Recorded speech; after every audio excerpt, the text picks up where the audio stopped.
friends. I'm your host, Dr. Dave Layton, and thank you for joining me in our journey to hope. It is my desire through this podcast to bring you information about how to discover, sustain, or perhaps regain hope. In this episode, I'm speaking with a new friend, Heather Woolery. We met through a shared podcast hosting service. I was intrigued by her story and by the podcast. And I'm going to let Heather introduce herself and tell us about herself and also about the podcast. Well, hello, Heather. Hello. How are you? I'm great, and thank you so much for your time to be a guest on the podcast. So tell our audience as we get started a little bit about yourself and also about the podcast. Okay. Well, my sister is Jennifer, and we grew up in a small town, Versailles, Missouri. And in the year of 2000, I was 15 and my sister was 16. Our dad had committed suicide.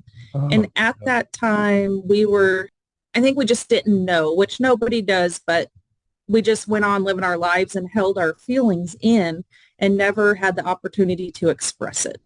So now, being that I'll be 40 and she's 41 and we have our own families, I actually have been searching on how to help others and talk to others about the outcomes and what we've went through, and this is kind of the route we decided. So we just came up with the podcast, New Action Show Healing Nash, as our maiden name was Nash. We never thought our dad was a bad person or down in the dumps. We just never noticed it at that time, and I don't think you see things at that time. So now we're just telling our story and looking back and hoping we can make a change for others. Wow. I shared with you that I also, my mother took her life. I was 9 at the time. How old did you say you were? I was 15. I there's so much going on in a teenager's life already. Yeah. And so you add that to it. It is, wow. I can understand the impact. I was 9 when my mother committed suicide, and I did not know that she had committed suicide until I was an adult. I mean, I had my own family and finally found out. I understand from my grandparents and the people around us. I'm a 9-year-old kid. What do I know? We were told that she had died of kidney poison. And in fact, it was, but it was self-induced with some poison she had ingested. So, yeah. So did it change your feelings about your mother once you found out, or? No, it didn't. I think by then I certainly was matured enough to accept it. I do look back on it now and see that I went through some trauma as a child following it, and that impacted a lot. Interestingly, and I don't mean to make this about me, I apologize, but we'll get back. I released a podcast today with a lady by the name of Sharon Dunleavy. Sharon is a foster child education advocate, and she talked about how children go through trauma, specifically foster children, and how that impacts their ability to deal with things cognitively. Their brains are not affected or are not developed. And so as I look back on that, seeing what I went through, for example, right after my mother took her life, I entered into the 4th grade and promptly failed the 4th grade. And looking back on it now, I can see that there was a lot going on that I never realized it, but I'm not blaming it on that. I'm just saying it helps me understand that. And then some behavioral issues. So, all right, enough about me. I apologize again. I really appreciate something that you said. You're looking to help others, and you do that through your podcast. Isn't that amazing? So many times folks that have gone through something, experienced whatever, you almost feel compelled to turn around and say, hey, let me help. I understand. And you bring that to this discussion. So thank you for that. So that's what motivated you to do the podcast, you and your sister, Jennifer. Yeah, my sister was very reserved. She has 4 kids of her own. She's a nurse practitioner. So she's I mean, she's a smart girl, but sometimes, you just gotta, and she said no. And then I call her and I call her multiple times because usually she kind of steps back when there's something that brings up feelings. And once I explained to her where I was coming from and she said, you're right. This is our way to show others. And now she's been on board and it's been, I think it's done her and I both, of course, great just talking about it because honestly, we've never really talked about it. Yeah. So Sometimes folks have said something along the, and I know they mean well. They'll say something, oh, how sad. I'm so sorry for you. And I appreciate it. I understand it. yeah. But I'm not really looking for sympathy on something like that. It's the sad part of life, but I'm just looking to help others. Yeah. Yeah. Yeah. How do we make a change and let it known, that it's okay to talk to people and make it the new normal to talk about the hard words? Because so often people don't even want to say the words. And you have to talk about it because if you don't, then that's how it happens. And in 2000, when ours happened, it wasn't talked about. I mean, I didn't know anything about suicide. So it was very, very new. And now it's very different. Okay. I'm going to put information about your podcast in the show notes, but tell our audience again, what was the name of the podcast? So it's New Actions Shows Healing, Nash. And it's action. Yep, it's on all the main links, Apple, Spotify. So, okay. Yeah, I'll put that information on there. If you don't mind, share something about your dad.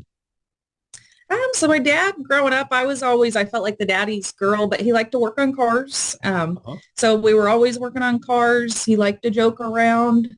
I never felt that there was anything off. My mom always worked at factories and my dad was on disability. So he was kind of home more. And that summer, I mean, it was like a normal summer. My cousin was there. She was 6 at the time, I think she said. And I mean, I would have never thought or dreamed anything would have happened. To me, it was like the normal family. But good guy. I think he would do anything for anybody, but he had, I guess, demons in him. And he just, after he lost his dad, I think he took it very hard and that kind of changed the tone. Okay. So, and of course, then your mom had to deal with it. And I was going to say my mom, she took over and I mean, we didn't know any different. She provided and we just went on living our life, but we didn't talk about it. And I think that's the biggest thing is we went to one counseling session that I remember and we weren't ready to talk as girls and we never went back and didn't talk about it. So, well, good for your mom. I mean, I appreciate your mom's strength, resilience, hold things together. Yeah. It had to have been challenging for her as well. Okay. Yeah. Well, I don't want to dwell on the negative. I mean, wow. Again, the fact that you're turning it around and trying to help folks is such a wonderful thing. And I think that's the thing that when I learned a little bit about your story with the podcast, I thought, wow, good stuff. Good stuff. That's what I wanted to hear about. Well, the theme of my show is helping folks discover, sustain, or regain hope. So you've been challenged in many ways. Your hope's been challenged, and it seems to me you've been able to meet those challenges and move forward. So that's kind of where I want to shift to a little bit. I just like to understand your concept of hope, how you understand it. So my concept of hope is just being positive. I think positivity changes everybody's world. I mean, whether it be your coworker, your neighbor, your family, if you don't have hope, you don't have anything. I mean, I feel like hope to me is just something to look forward to. It's happiness and it pushes you forward. So that's great. Yeah. You said being positive. Can you expand on that just a little bit about the idea of being positive? I think it's just, again, not giving up. And I feel like that is what's kind of pushed me through. I've always told my sister they chose their path, we choose ours. So I'm choosing, and we all have to make that choice to push forward. Because if we set aside and don't make a difference or don't have hope in any way forward, what do we have? We don't have anything. So, that is so related to the underlying issue that our parents had, that they chose yeah, to take their life. So many times folks that don't have hope or don't see a way forward, well, why bother with the pain I'm going through now, or whatever the reason is. I tell people, yeah, look, as you have so rightly said, hope is just critical for us, it and is. we Yeah, need to have it. Without it, yeah, there's no view of the future. no, So, no. And you have to something to know look that forward to. it's going to be the next minute or second can change. And, that minute of being down it's gone. I mean, may have a bad day, but the next day is usually a little bit better if you give it a chance. Yeah, yeah. And it will change. Of course, Yeah. it'll change. Something is going to make a difference. The more hope we have, the more of a view of the future we have. The less hope, the less view of a future, until it gets to the point of hopelessness. I tell folks there's always hope unless you give up hope. So don't do that. Um, well, there was another thought that came to mind and it slipped out of my head. It'll come back. I tell people my brain is on a track. Sometimes a thought will leave the station, but it's a loop. It'll make its way back Come to back. me. I'm getting to the point I cannot blame it on chemotherapy anymore. I went through a year of chemo and I used to blame everything on my brain then. Oh, brain. I hear that a lot. I worked in the Yeah. hospital setting 18 years and everybody chemo brain and they say it's a real thing. Oh, yeah. Sometimes it was hilarious and other times embarrassing, but Yeah. I learned that I didn't have much of a filter going on there. My wife would put her hand over my mouth sometimes. Oh. Okay. It'll come back to me, whatever the thought was. All right. Um, Again, you're helping folks discover, sustain, and regain hope, and that's such a critical thing. So, where do you see your life going now? How are things shaping up for you?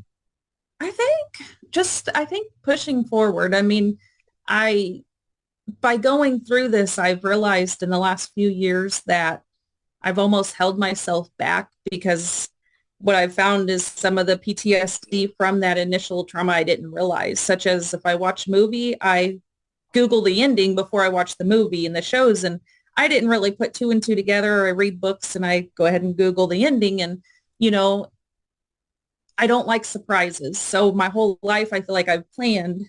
So now I'm learning to, start the podcast. So I don't know what will come of it. I mean, I hope it's successful and we can make a difference. In the last 9 months, I started a new job, which was outside my comfort zone. I'd been at my hospital nearly 17, 18 years and it was a hard move. So going forward, as long as I'm pushing forward, I don't know. I mean, Okay. I'm guess I'm open to new things since I'm learning that I can do it and I do have confidence to do it. So Okay. not a Well, great answer, but I don't know. oh no, no, no, that was fine. Um, by the way, the thought I was going to have came back. The train returned to Oh. the station. You had used in the previous conversation, you had made mention about choosing, Yeah. and that is such an important part. We choose, we make Mhm. choices. It's one of the greatest gifts that God gave us is the ability to choose. All too often we choose poorly, Yeah. or maybe we don't choose as well as we should have. Too many times I'm still Yeah. living with regrets on some of my less than stellar choices. But anyway, yeah, choice is such a thing. And unfortunately, again, we can choose to be hopeful. Oh, We can yeah. choose to let something bother us to the point that it impacts directly. And I don't mean to imply somebody is weak or deficit in some way. They're not. Yeah. It's just that we are a product of our choices so many times. Hey, you said something else just then. You talked about PTSD. Mhm. Oh man, it hits us in ways Yeah. that we just completely um, blindsided sometimes by it. Isn't that something? And It is, yeah. all the more reason not to be alone. You know, you said it, I said it. No one is alone. No one walks alone. No, you've always had somebody. And, I think the thing is people are afraid to reach out. Mm-hmm. And something that I've learned, or if I'm worried about something, is not to sugarcoat it. I mean, if you see a problem or you sense a problem, reach out because, that one reach out may be what somebody needs. So if we're afraid to reach out, that morning that my dad passed, my cousin had said somebody had came to the house and it was one of his friends. She said he was still in bed. So we don't know who it was. I mean, at this point, I don't know who it was, but it's like, was that the reach out that maybe he needed, but it was too late? And I don't blame anybody, but it just makes you wonder, Yeah. in the big.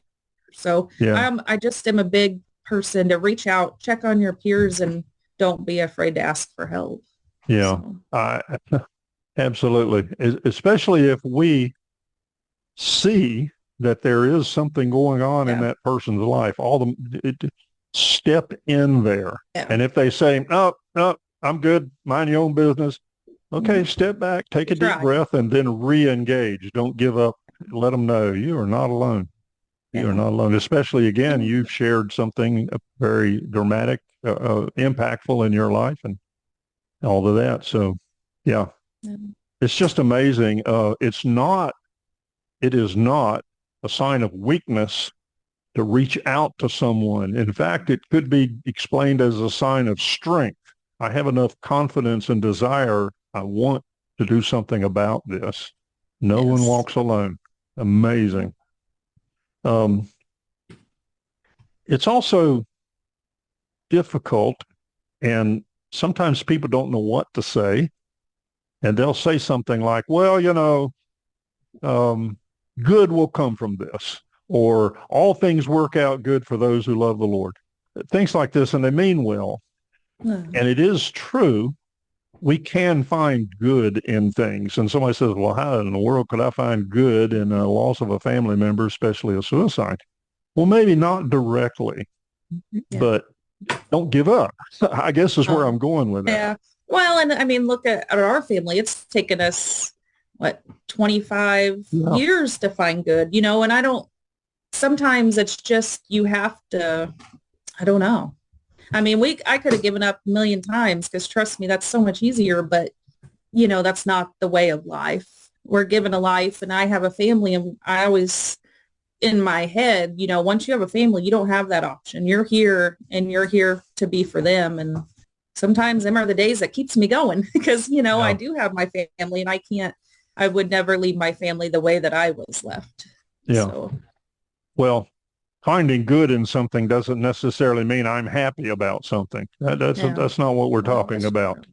Yeah. But just as a very concrete example, you now are turning it into good, helping other people Yeah. through your podcast, and so that's extremely admirable. Thank you for doing that because you will help folks. By the way, if you want to be successful as a podcaster, don't give up. Keep going. Yeah. Yeah. Well, there'll be days when you look at your statistics and you'll say, "Oh man, nobody's listening to me." Yeah. I'm glad I got that one or two person out there, and I am Well, and thankful for I them. think people show appreciation at the oddest times. Last night I had a message from a family member that I had no idea if she listened or anything. And she said, it's helping me. And you don't realize that you are helping people, even if you don't see it firsthand.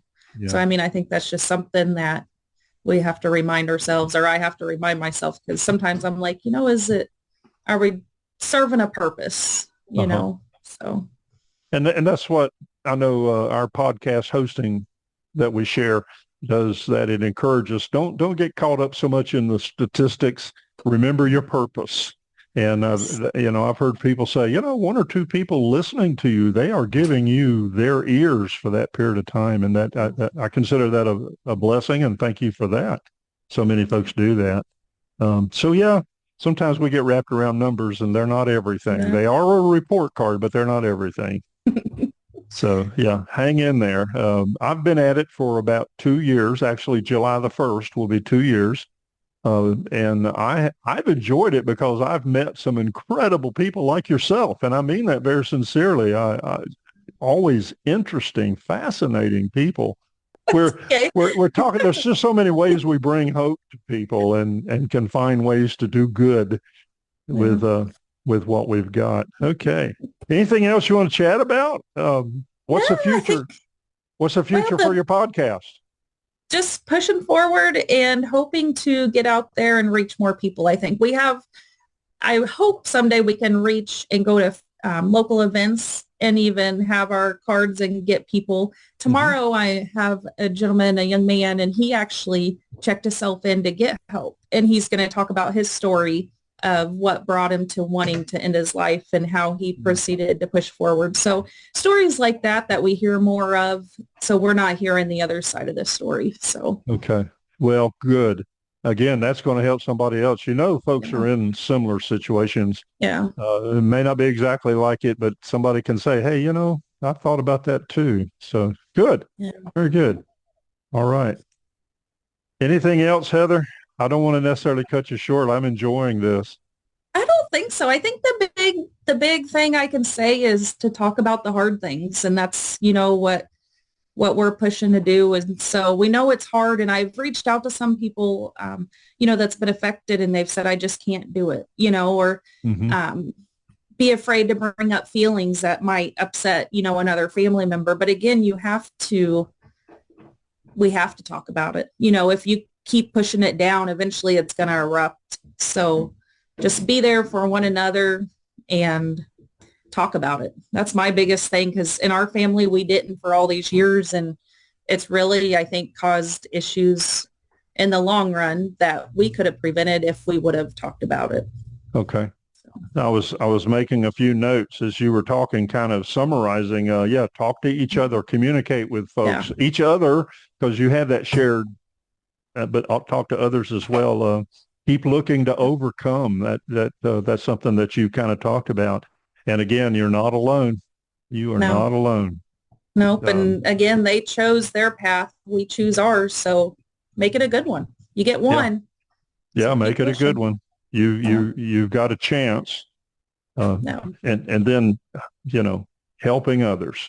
That is just so important. Right after I uh, completed my chemo treatments, almost a year of them, I turned around and became a volunteer at the cancer center where I was treated, and it's such a joy. Um, no, I understand even somebody who might have a different cancer than I did. I understand uh, yeah, the questions and all they have, and so it's just a joy to do that. And sometimes the yes, nurses will say, "Oh, by the way, that's Dave over there. He's been through that. He yeah. understands that." And I So think you give them hope because they see you up and moving and yeah. you're helping them. I mean, sometimes I think in that instance, you lose hope. It's Yeah. hard to see the future when you're feeling poorly. And So, and it's a natural thing to feel like you're all alone. yeah, I'm fighting this very, battle by myself or something. And yeah, yeah. All right. Heather, it has been a joy. yeah. Thank you. Um, Thank you. I appreciate anytime, you. anytime you want to come on the show, just get with me. I will make room for you. I appreciate All you right. and your sister Jennifer. Thank you. Thank you very much. Okay. Friends, thank you for joining Heather and I as together we journey to hope. I trust in some small way we have encouraged you to discover, sustain, or regain hope through this effort. I invite you to contact me if you have any questions or comments, or if you wish to share with me something you've experienced in your journey to hope. My email is info@ourjourneytohope.com. That's info@ourjourneytohope.com. And please share this podcast with someone whose hope is being challenged. I look forward to sharing more with you soon. Again, I'm Dr. Dave Layton, and thank you for listening. And until our next episode, remember, we give all glory to God our Father.